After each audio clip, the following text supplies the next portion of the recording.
Esperando contra a esperança, segunda parte. Romanos 4:18. Abraão, esperando contra a esperança, creu para vir a ser pai de muitas nações, segundo lhe havia sido dito, assim será a sua descendência. Sem enfraquecer na fé, levou em conta o seu próprio corpo já amortecido, tendo ele quase 100 anos, e a esterilidade do ventre de Sara. Não duvidou por incredulidade da promessa de Deus, mas pela fé se fortaleceu, dando glória a Deus, estando plenamente convicto de que Deus era poderoso para cumprir o que havia prometido. Assim também isso lhe foi atribuído para a justiça. E as palavras lhe foi atribuído, foram escritas não somente por causa dele, mas também por nossa causa, visto que a nós igualmente nos será atribuído, a saber, a nós que cremos naquele que ressuscitou dentre os mortos, a Jesus nosso Senhor, o qual foi entregue por causa das nossas transgressões e ressuscitou para a nossa justificação. Justificados, pois, mediante a fé, temos paz com Deus, por meio do nosso Senhor Jesus Cristo, pelo qual obtivemos acesso, pela fé, a esta graça na qual estamos firmes. Nos gloriamos na esperança da glória de Deus. E não somente isto, mas também nos gloriamos nas tribulações, sabendo que a tribulação produz perseverança. A perseverança produz experiência, e a experiência produz esperança. Ora, a esperança não nos deixa decepcionados, porque o amor de Deus é derramado em nossos corações, pelo Espírito Santo que nos foi dado. Porque Cristo, quando nós ainda éramos fracos, morreu a seu tempo pelos ímpios. Dificilmente alguém morreria por um justo, embora por uma pessoa boa, alguém talvez tenha coragem para morrer. Mas Deus prova o seu próprio amor para conosco, pelo fato de Cristo ter morrido por nós, quando ainda éramos pecadores. Logo, muito mais agora, sendo justificados pelo seu sangue, seremos por ele salvos da ira. Porque se nós, quando inimigos, fomos reconciliados com Deus, mediante a morte do seu Filho, muito mais, estando já reconciliados, seremos salvos pela sua vida. E não apenas isto, mas também nos gloriamos em Deus, por meio do nosso Senhor Jesus Cristo, mediante o qual recebemos agora a reconciliação. Aleluia, louvado seja Deus. Que bom nós estarmos juntos. Mais uma vez, mais uma mensagem. Que bom nós estarmos aqui meditando na palavra de Deus. Segunda parte da mensagem, esperando contra a esperança. Se você perdeu a primeira parte, depois você veja a mensagem anterior aí no Face da igreja e tudo vai se completar aí, em nome de Jesus. A história do patriarca Abraão é uma história de fé. Nós conhecemos o exemplo deste homem. Deus chama aquele homem, aquele servo, para que Deus revelasse nele ali os seus propósitos, Deus revelasse os seus planos, e assim no coração e na vida de cada servo, nós temos algo muito maior em jogo, muito maior do que a nossa vida, muito maior do que as nossas preferências, muito maior do que aquilo que nós podemos ver. E, de fato, Abraão foi esse homem que creu ali no momento onde a esperança, não havia mais esperança. Nós estamos meditando sobre este tema, em especial sobre a soberania de Deus. Meu irmão e minha irmã, Deus é soberano. Deus é soberano sobre a história da humanidade. Deus é soberano sobre a história de Abraão. E de fato, quando Deus chama esse homem ali no livro de Gênesis, a história da salvação estava sendo escrita, continua sendo escrita. Mas quando eu digo que Deus é soberano, eu também preciso especificar que Deus é soberano na história da sua vida. Meu irmão e minha irmã, diante das suas necessidades, diante dos seus dramas, diante das suas lutas, Deus é soberano na sua família, nas lutas aí internas, nas lutas externas. Nós meditamos ontem 3 áreas que Deus atua na vida de Abraão, na área do tempo. E falar sobre tempo é difícil, porque o tempo é cruel. Nós não temos controle sobre o tempo. Nós corremos atrás do tempo. Deus fala ali, revela a sua promessa ali para Abraão, mas o tempo não para, o tempo continua. O tempo, para muitas pessoas, talvez para a grande maioria, é um grande problema. Mas nós cremos num Deus que é Senhor do tempo. Também, a segunda área na vida de Abraão que Deus atua é na sua humanidade. Ou seja, o tempo vai passando, os dias vão correndo e o seu corpo vai enfraquecendo. E os dias, eles passam democraticamente para todo mundo. E nós vamos percebendo as nossas limitações. Abraão também é colocado ali em xeque, o seu relacionamento com Deus, a sua incapacidade. Ele e Sara não poderiam ter filhos. E isso nos leva a uma lição profunda. A nossa incapacidade de não poder nos salvar. Isso é um milagre de Deus. Isso apenas por uma intervenção divina. Uma intervenção divina na sua vida, no seu drama, na sua crise, na sua família. Deus pode fazer isso, estamos aprendendo isso aqui na carta aos Romanos. Abraão é o pai da fé, daqueles que creem hoje. Abraão abre o caminho para a salvação em Cristo. Ele seria o pai de uma grande nação, mas muito além disso, ampliando essa ideia. Já no contexto do Novo Testamento, ele é o pai da fé de todo aquele que nele crê, de toda a igreja de Cristo. Através dessa vida, através do agir de Deus ali, na vida do patriarca. Hoje também nós podemos participar desta graça, a graça de Deus derramada sobre a sua igreja. Ontem nós terminamos falando sobre 2 palavras. 2 palavras são importantes em Romanos 5, dentro da esfera da teologia: a justificação e a reconciliação. Então, justificação, em primeiro lugar, Abraão creu em Deus e foi aceito por meio da fé. A justificação é essa obra que Deus faz nas nossas vidas, não pelo nosso mérito, mas Ele nos justifica. A caminhada com Deus começa pela fé. Somos aceitos por Deus, somos encontrados por Deus, nós recebemos a paz de Deus. Mas como Deus, sendo um justo juiz, sendo um Deus santo, como Deus pode justificar, como Deus pode salvar pecadores, sem que essa ação ofenda a sua justiça perfeita? O texto aqui de Romanos nos esclarece como Deus opera a salvação em Cristo Jesus.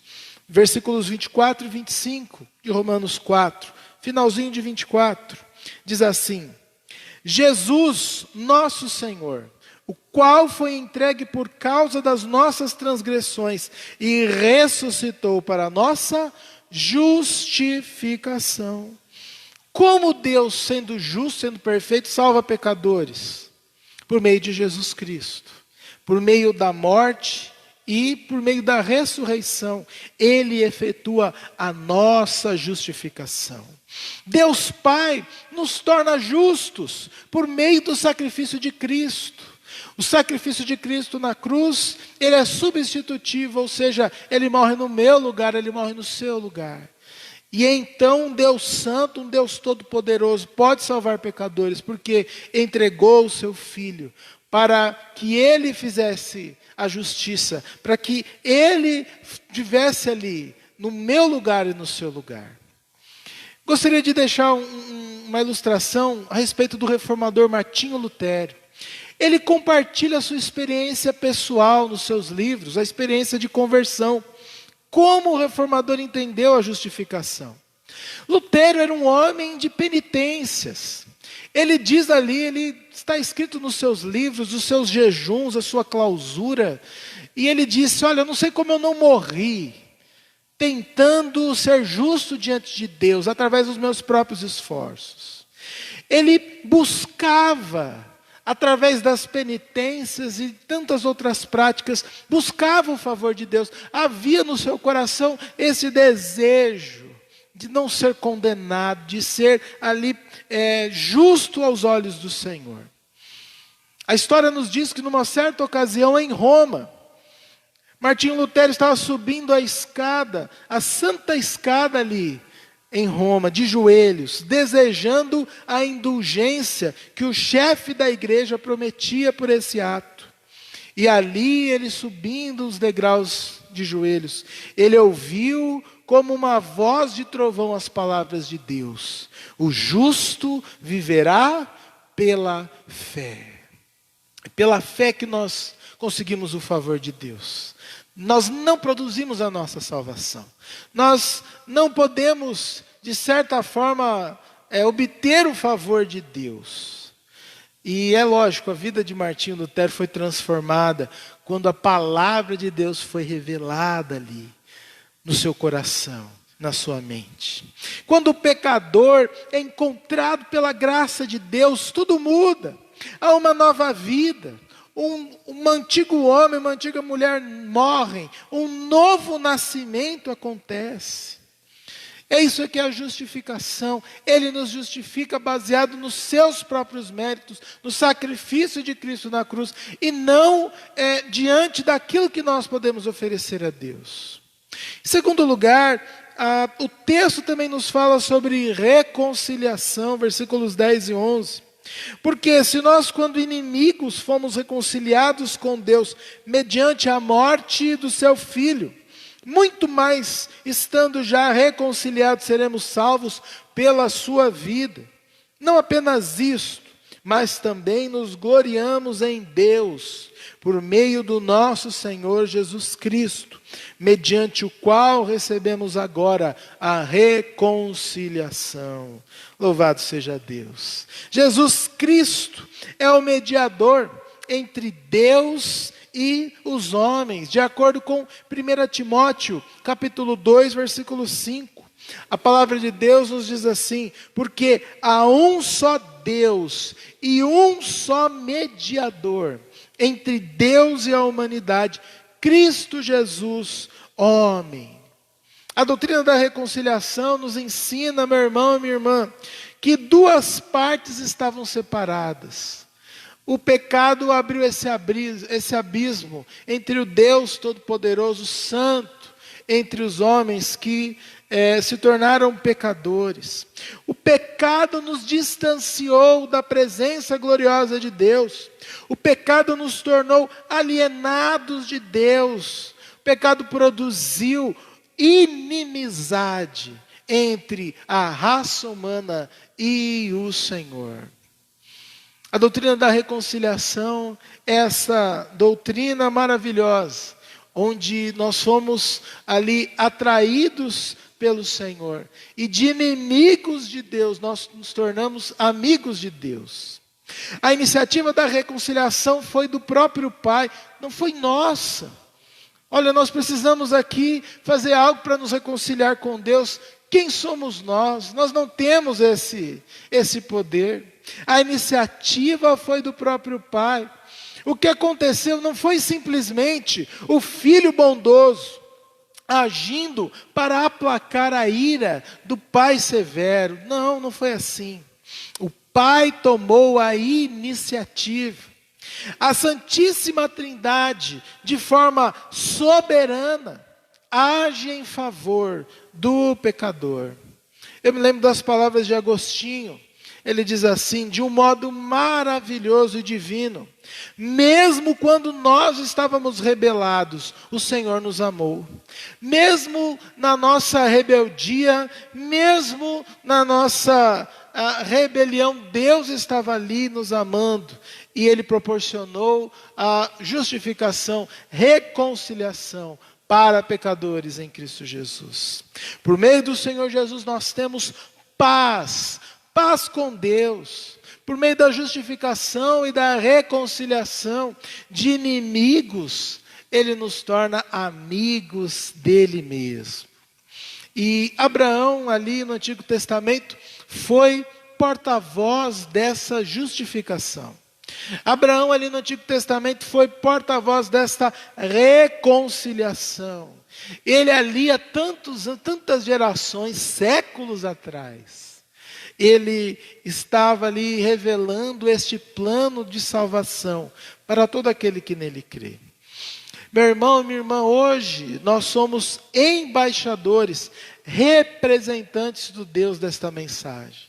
Que essa mensagem de perdão, que essa mensagem de cuidado, que essa mensagem de graça, ela não fique em nós. Porque é muito bom sermos amados por Deus, é muito bom termos o cuidado de Deus, é muito bom colocarmos a nossa cabeça ali no travesseiro e entender que a nossa vida está nas mãos daquele que ressuscitou, daquele que vivo está.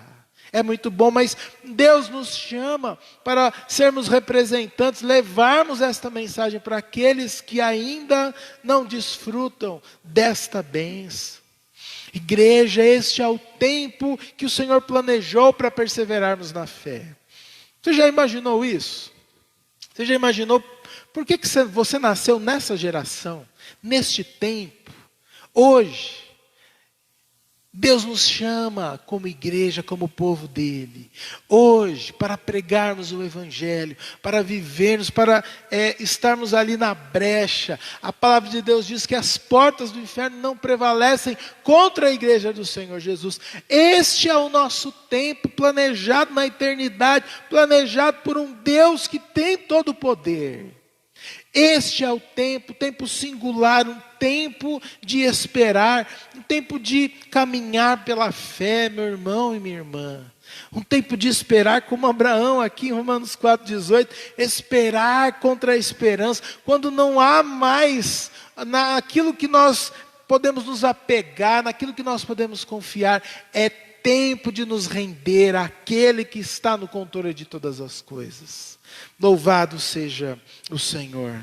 Igreja, é tempo de cumprirmos a nossa missão como servos e servas, como missionários e missionárias de Cristo Jesus. É tempo de esperar, é tempo de lutar contra tudo aquilo que move a nossa esperança, que tenta retirar a nossa esperança. Abraão é este homem, creu na promessa. Pai, quase aos 100 anos, viveu pela fé. Este também é o nosso chamado, como homens e mulheres, caminharmos pela fé em meio a circunstâncias adversas. Confiar que todas as coisas estão rigorosamente no controle de Deus. Eu gosto muito de Romanos 5, aliás, de toda a carta aos Romanos, mas Romanos 5 ele é especial porque ele começa falando da justificação. Ele fala de algo também, uma palavrinha tão pequena, mas tão profunda.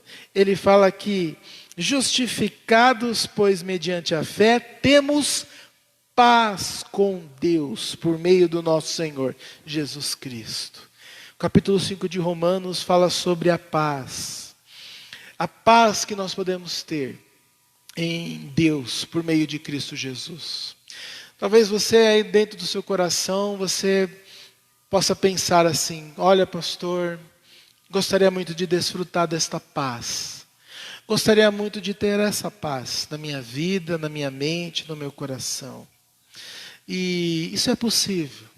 É possível nós vivermos a paz nos relacionamentos, a paz que excede todo o entendimento, a paz que é muito mais do que algo positivo ou bom que aconteça na nossa vida. Tem uma frase que pode definir a vida do crente, que diz assim: ter paz não significa ausência de guerras.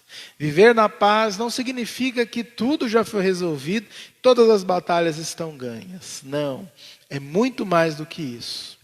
Preste atenção, Abraão conhece a Deus em Gênesis 12, recebe ali a revelação de Deus, recebe uma promessa de Deus. E essa promessa se cumpre muito tempo depois.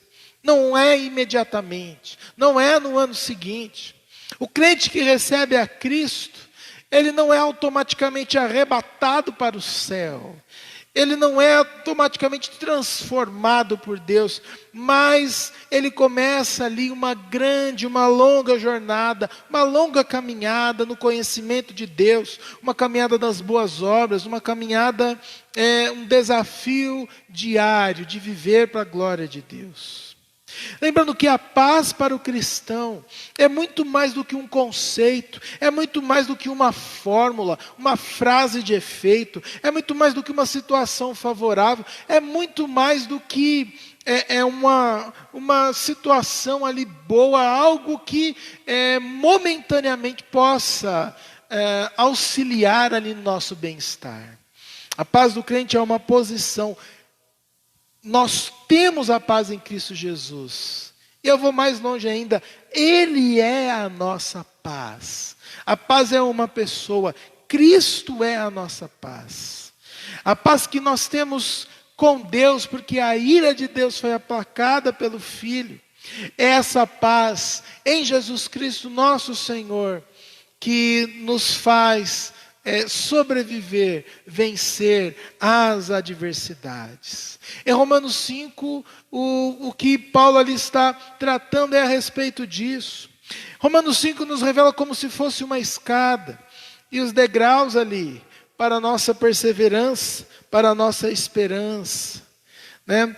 Cada um deles ali a partir do versículo 3, as tribulações que geram em nós a perseverança que nos dá a experiência que nos leva à esperança. Versículo 5, a esperança não nos deixa decepcionados, porque o amor de Deus é derramado em nosso coração, pelo Espírito Santo de Deus. Ele nos deu, o Espírito Santo que nos foi dado. Como está a sua esperança hoje, meu irmão e minha irmã? Como está a sua mente, o seu coração? O que as tribulações e as adversidades têm feito na sua vida? Tem endurecido o seu coração? Não, Deus ele não permite as lutas, Ele não permite a crise, Ele não permite o vírus para deixar o nosso coração mais duro, pelo contrário. Ele permite as adversidades, as tribulações para gerar em nós perseverança, experiência e esperança. E essa esperança não nos deixa decepcionados. Louvado seja o nome do Senhor. Nesta noite, nós podemos confiar em Deus. Nós podemos esperar em Deus, esperando contra a esperança. Em primeiro lugar, se tratando de esperar em Deus, eu quero dizer a respeito de uma realidade presente e futuro. Podemos esperar em Deus, isso é uma realidade para hoje, para agora, e também é uma realidade para o futuro, para o depois. O que lemos em Romanos é uma realidade eterna, mas também é uma realidade para hoje, para os nossos corações. Entenda isso. É preciso deixar muito claro, porque a nossa fé ela não pode ser algo que só vai ser concretizada na eternidade. Na eternidade nós vamos ter a plenitude daquilo que hoje nós conhecemos talvez em teoria. Mas essa esperança é para agora também. Podemos esperar em Deus, não apenas quando houver novos céus e nova terra, mas nós podemos esperar agora, nós podemos perseverar agora. Corações podem ser quebrantados, vidas podem ser salvas, vidas podem encontrar com o Senhor, serem ali supridas espiritualmente e emocionalmente por esse Deus Todo-Poderoso. Meu irmão, minha irmã, nós podemos enfrentar as tribulações com perseverança, que produz a experiência, que gera a esperança e que não nos decepciona, porque o Espírito Santo de Deus foi derramado. Ele é o nosso auxiliador, é Ele que gera confiança na nossa vida. Não é a confiança quando tudo está bem, quando o mar está calmo, mas a confiança para esses dias. É confiança daquele que é o autor do tempo. Nós podemos esperar com confiança, porque as nossas vidas, o nosso tempo está nas mãos deste Deus. Um dos atributos de Deus é a onisciência, ou seja, Deus é onisciente, Ele sabe de todas as coisas. E eu já disse isso para os irmãos, às vezes eu me deparo pensando nesses atributos de Deus. Por exemplo, como é saber todas as coisas. Abraão e todos os crentes precisam passar pela prova do tempo, e nós não sabemos todas as coisas, nós não temos todas as soluções. Mas Deus, Ele é autor do tempo. Para nós, é uma coisa muito distinta, o passado, presente e o futuro, não é? É uma coisa que é começo, meio, fim, passado, presente e futuro. Mas nós cremos num Deus que é onisciente, Ele sabe de todas as coisas. E é até difícil para a gente entender como que é isso. Um Deus que o passado, o presente e o futuro é uma coisa só. Não me pergunte, eu também não sei te explicar. Mas eu creio. Tem coisas na Bíblia que não é para entender completamente, porque nós precisamos confessar a nossa limitação. Mas a característica de Abraão, ele creu nesse Deus Todo-Poderoso. Versículos 20 e 21. Não duvidou por incredulidade da promessa de Deus, mas pela fé se fortaleceu, dando glória a Deus, estando plenamente convicto de que Deus era poderoso para cumprir o que havia prometido. Estando plenamente convicto de que Deus era poderoso para cumprir o que havia prometido. Nós estamos diante de um Deus todo-poderoso, um Deus que não cabe na nossa mente. E diante de algumas situações, nós não conseguimos entender. E diante de algumas situações, nós só podemos fazer uma coisa: colocar a nossa fé em prática. É isso que gostaria de compartilhar com você em Hebreus, no capítulo 11. Abra sua Bíblia aí. Hebreus 11, os versículos 1 a 3. Lembrando aí a sua mente, lembrando o seu coração, de que a nossa esperança é uma convicção. Não é algo se acontecer no futuro, mas é algo certo. É algo que é a palavra de um Deus Todo-Poderoso. Ora, a fé é a certeza de coisas que se esperam, convicção de fatos que não se veem. Pois pela fé os antigos obtiveram bom testemunho. Pela fé entendemos que o universo foi formado pela palavra de Deus, de maneira que o visível veio a existir das coisas que não são visíveis. E, finalmente, o versículo 6. De fato, sem fé é impossível agradar a Deus, porque é necessário que aquele que se aproxima de Deus creia que Ele existe e que recompensa os que o buscam. Diante de algumas situações, nós só podemos crer. A fé é certeza, convicção profunda de que Deus está no controle da história da humanidade. Deus está no controle da história da sua vida. Vivemos esse tempo de fé. Em épocas de calamidades e de coisas que fogem ali do nosso alcance, o nosso recurso espiritual se torna mais útil ainda. Você que crê no Senhor e que está enfrentando esse momento juntamente com a igreja, juntamente aí com todos, é nessa época que a fé, o nosso recurso, se torna extremamente útil. É nessa época que nós devemos nos render. É tempo de rendição, tempo de confiança em Deus. Quando todos os planos, todos os recursos acabarem, é tempo de render-se. Render-se a este Deus que nos tornou de inimigos em amigos dele. Entenda isso.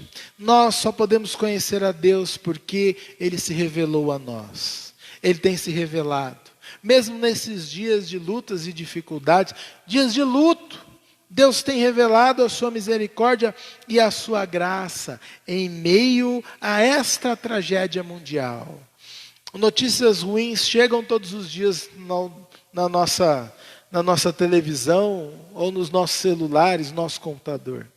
Mas notícias boas também chegam. Deus tem cuidado, Deus está manifestando, Deus está cuidando das nossas vidas de uma maneira soberana. Nós não entendemos plenamente. Como Abraão também, quando ele é chamado a sair da sua terra, sai da sua terra, sai do meio dos seus parentes, vai para uma terra que eu vou te mostrar. Você iria? Difícil. Para onde? Quando? Como? Não, essa é uma experiência de fé. Dar passos de fé rumo à vontade de Deus. Você que tem acompanhado aqui as mensagens, gostaria de deixar mais uma pergunta para você. O que impede você de conhecer mais a Deus? O que impede, o que bloqueia você de conhecer a Deus plenamente e de se lançar rumo a essa jornada? Não no desconhecido, mas de conhecer a Deus. São as tribulações que produzem a perseverança, que geram a experiência, que gera a esperança, que gera ali esse amor que é derramado nos nossos corações pelo Espírito Santo de Deus.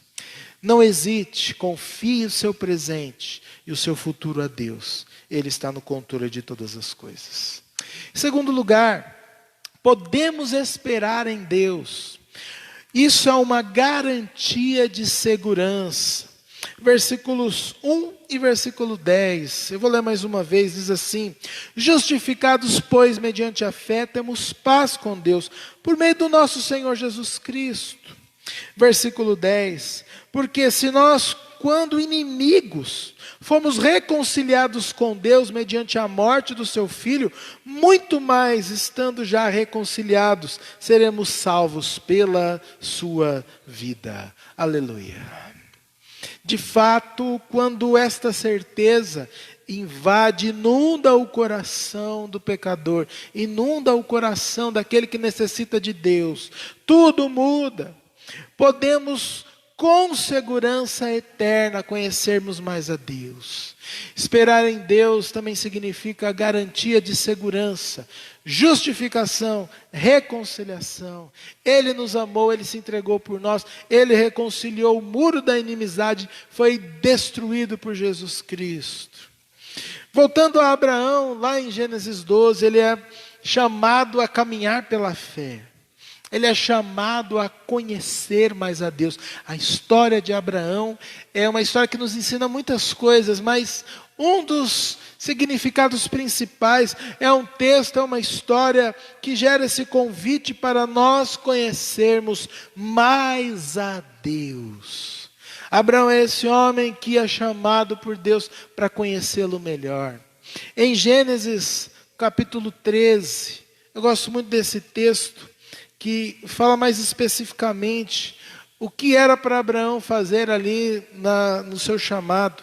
Gênesis 13, de 14 a 18, diz assim: o Senhor disse a Abraão, depois que Ló se separou dele: erga os olhos, olhe de onde você está, para o norte, para o sul, para o leste e para o oeste, porque toda essa terra que você está vendo, eu a darei a você e a sua descendência para sempre.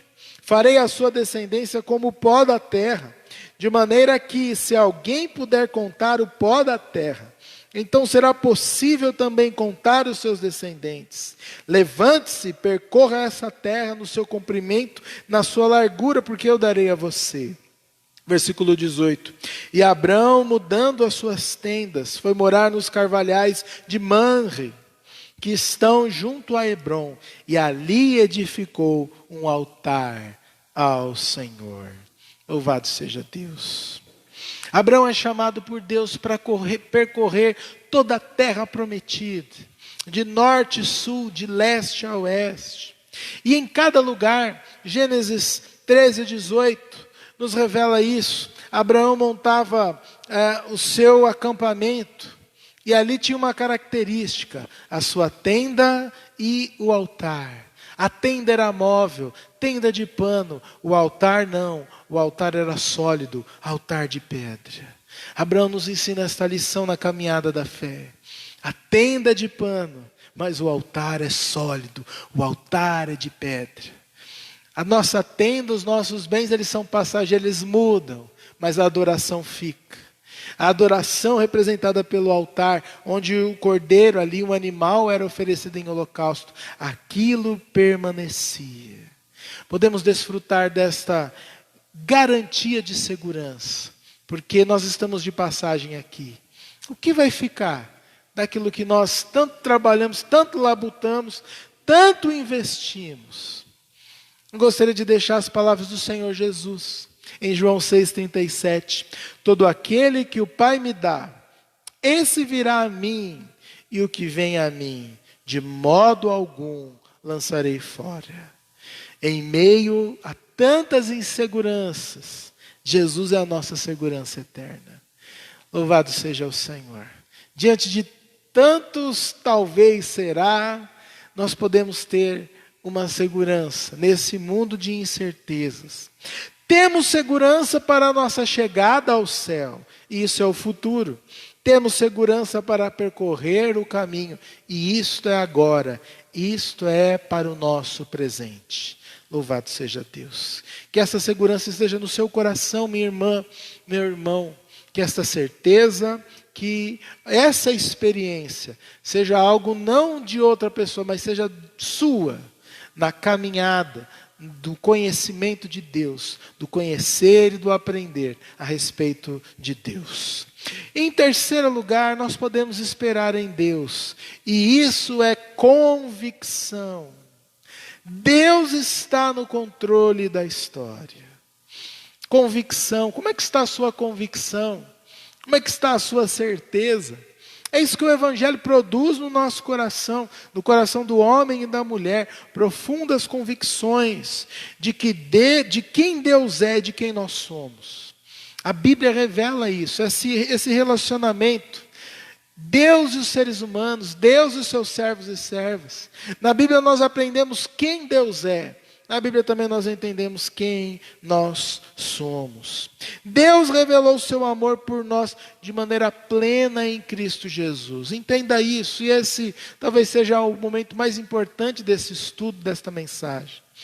Essa mensagem, este evangelho, este relacionamento precisa produzir profundas convicções em quem você é e o que é o sacrifício de Cristo na sua vida.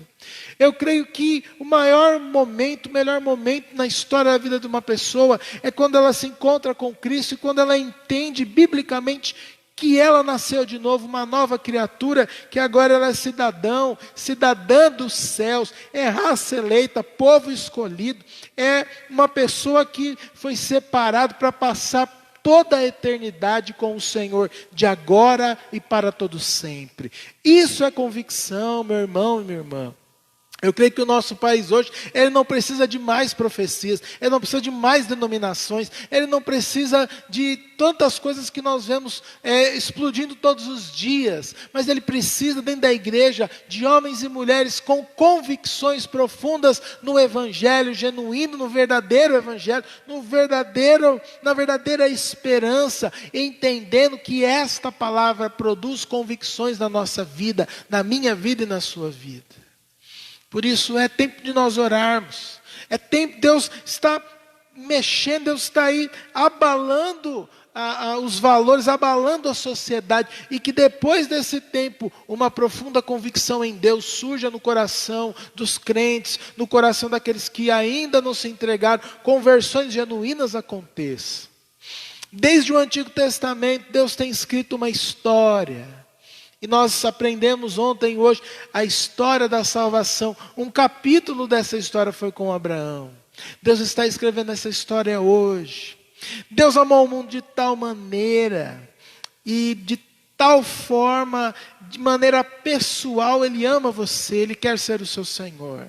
De maneira geral, Ele amou a humanidade, mas de maneira especial, Ele ama a sua vida e Ele quer que você se aprofunde nesses temas. Entenda tudo isso que está sendo revelado hoje pela palavra de Deus. É esse Deus que ama de maneira especial. É esse Deus que quer dirigir a história da sua vida.